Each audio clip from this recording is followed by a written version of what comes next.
Guess who's back? With a bang. Zamo's back. Back again. Guess who's back? Guess who's back? Guess who's back?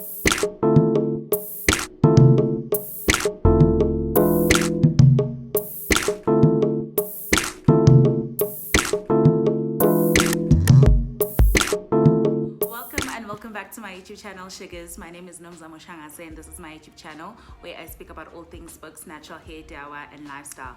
If that is your kind of jam, please do hit that subscribe button, hit the little bell to get notified every single time I post a video. To my new subbies, welcome.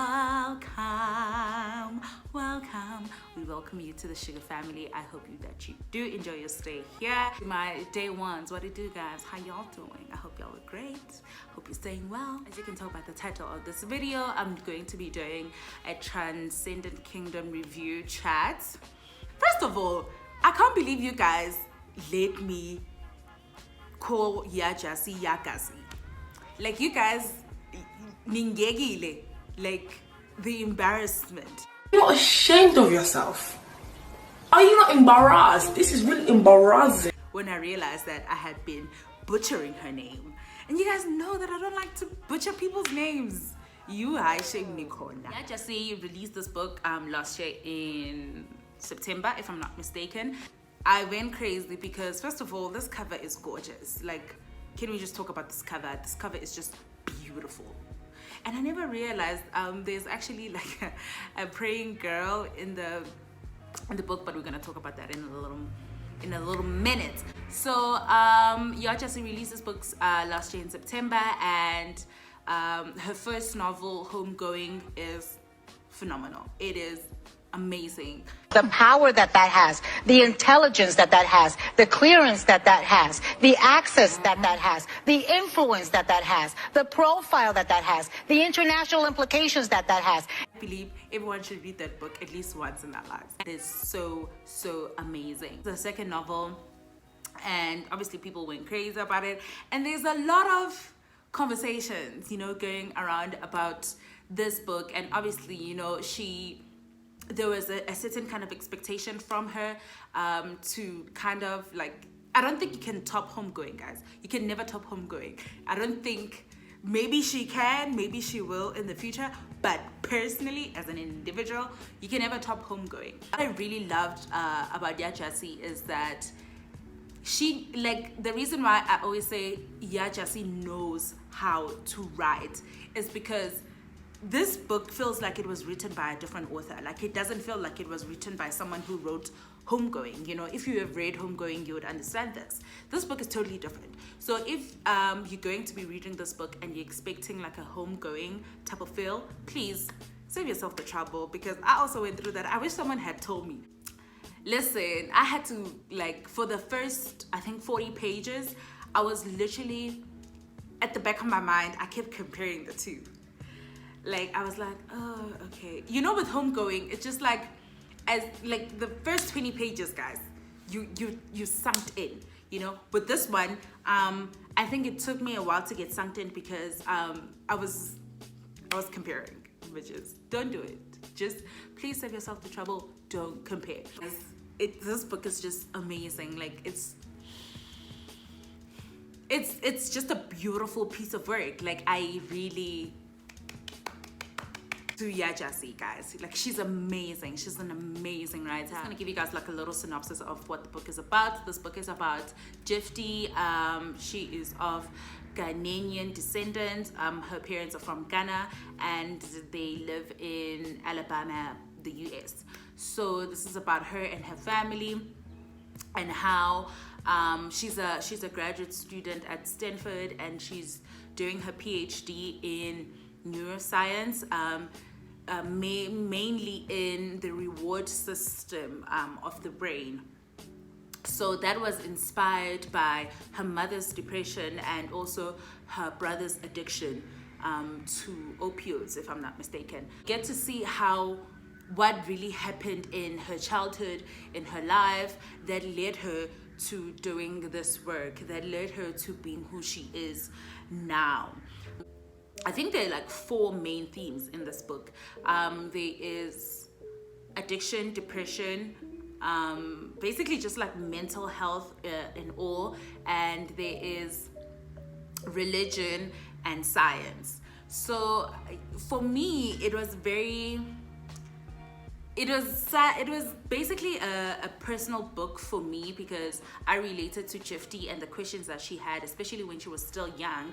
I related to those questions a lot, because I feel like growing up, I never had a space where I could ask those kind of questions. My family was a church-going family.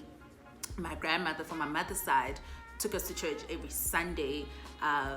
Roma, so y'all know.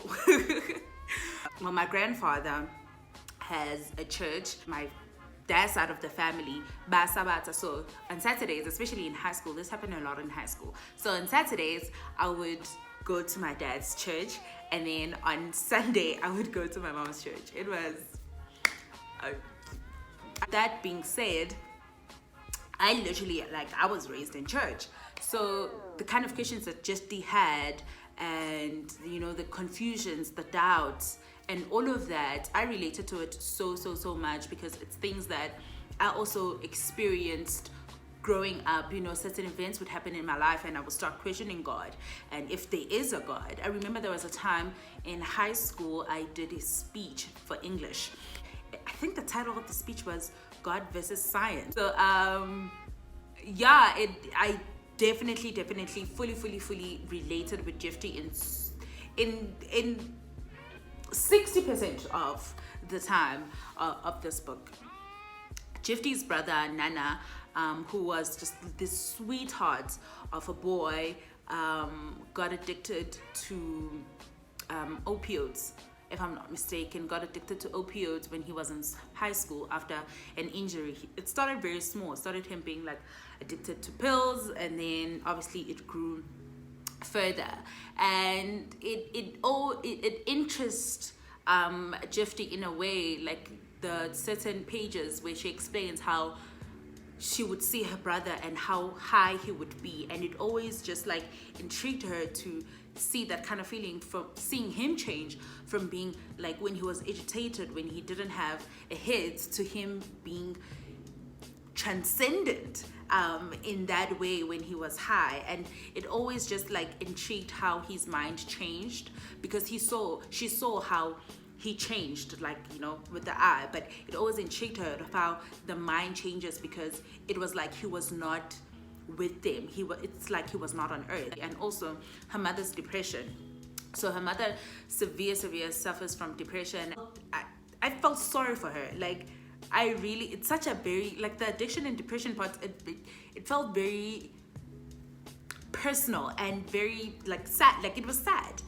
That I remember someone was asking me, how did you find Transcendent Kingdom? And I was like, it's sad, because what Jifty goes through, guys, maybe it's because we're seeing a whole lot of things from her side, but we get a glimpse of her brother, and we also get a glimpse of her mother also, and obviously we empathize with them. But what Jifty goes through, and what she sees, and what she hears, and she still stands and wakes up every day and does what she needs to do.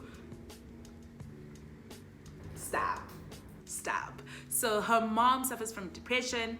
It's super severe. The first time that it happened, it was when Nana died, and her mom basically sent her off to Ghana for the summer, and she stayed there while her mother tried to kind of bring herself back. So her mother suffers from depression. It first happened when Nana died, and then it happened again when she was in graduate school, when she's doing her PhD, and now she has to take care of her mom during this time. She makes this joke that I was just kind of this girl hides behind humor.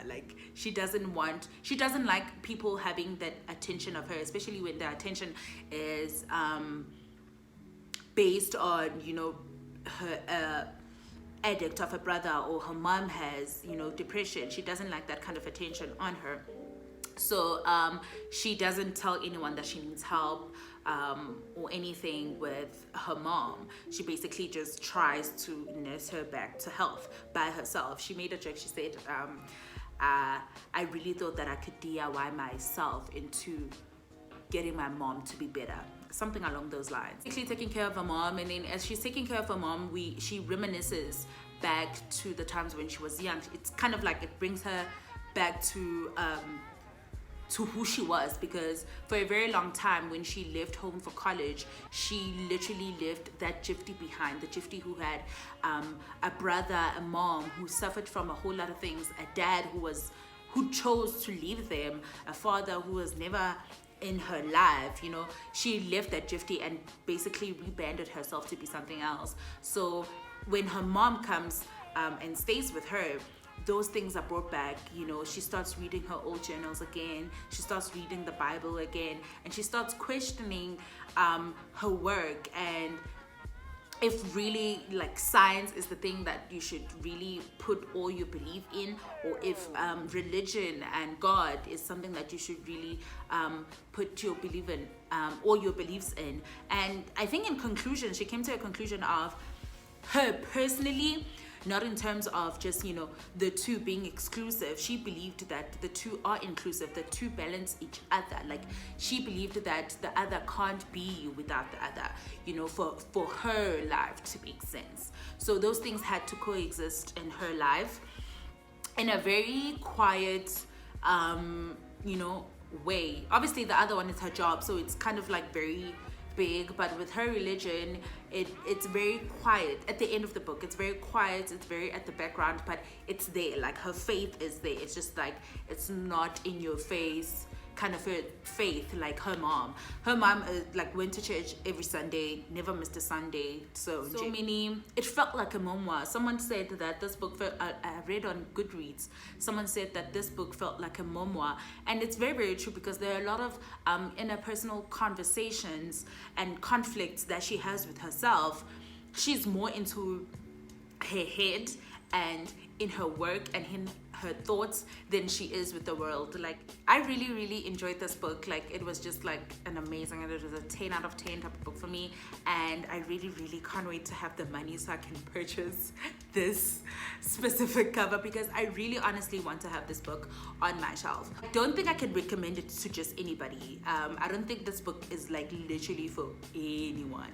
I think it definitely is for certain people, and there are certain people obviously who are not going to enjoy this book, but I'm not gonna stop y'all from reading it. So if you do want to read it, if you feel like maybe this chat, you know, you kind of liked it, what I talked about and the things that, you know, Yaa Gyasi speaks about in this book, please do go ahead, buy it.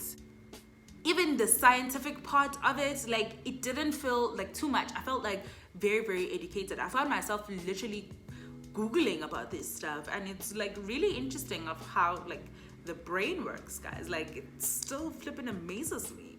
So like, I really felt like a scientist. Yeah, if you really did enjoy this video, please do hit that subscribe button, hit those thumbs up, comment down below, what did you think of the book? Like, if you have read it, what did you think of the book? Did you like it? Did you dislike it? Like, tell me your thoughts, guys. I'm dying to have conversations about this book. And also, if you're planning on reading this book, please do tell me if you really enjoyed this review or this chat. You know, let me know if you're gonna be buying it or not. Guys, thank you so much for watching. Until next time, bye.